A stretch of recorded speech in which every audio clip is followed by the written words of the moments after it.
ابھی چونکہ 25 دسمبر ہے، عیسائی اور یہودی 25 دسمبر کو حضرت عیسیٰ علیہ السلام کی پیدائش کا دن مناتے ہیں۔ حالانکہ یہ آپ کی پیدائش کا دن نہیں ہے بلکہ آپ کی وفات کا دن ہے۔ پہلے تو یہ غیر اسلامی ممالک میں منایا جاتا تھا اور اب اسلامی جمہوریہ پاکستان میں بھی بڑے دھوم دھام سے منایا جاتا ہے، اور ہمارے اسلامی بھائی اس کے اندر بھرپور حصہ لیتے ہیں اور شرکت کرتے ہیں اور جا کر انہیں مبارکباد دیتے ہیں۔ مسلمان ہو کر عیسائیوں اور یہودیوں کے مذہبی تہوار مناتے ہیں، حالانکہ آپ علیہ الصلوۃ والسلام کی حدیث مبارکہ ہے، من تشبہ بقوم فہو منہم، جس نے کسی قوم کی مشابہت اختیار کی وہ انہی میں سے ہے۔ ابو داؤد کی حدیث مبارکہ ہے، من جامع المشرک وسکن معہ فانہ مثلہ۔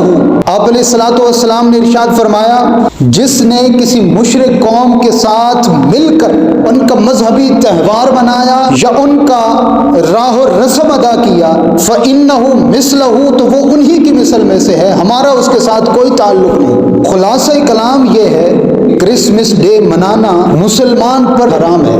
عیسائیوں اور یہودیوں کے مذہبی تہوار منانا اور ان تہوار پر ان کو جا کر مبارکباد دینا مسلمان پر حرام ہے، اور جو ان کا مذہبی تہوار سمجھ کر مناتا ہے یا ان کے لیے تحفے تحائف لے کر جاتا ہے اور انہیں مبارکباد دیتا ہے، اس کا اسلام کے ساتھ دور دور تک کوئی تعلق نہیں۔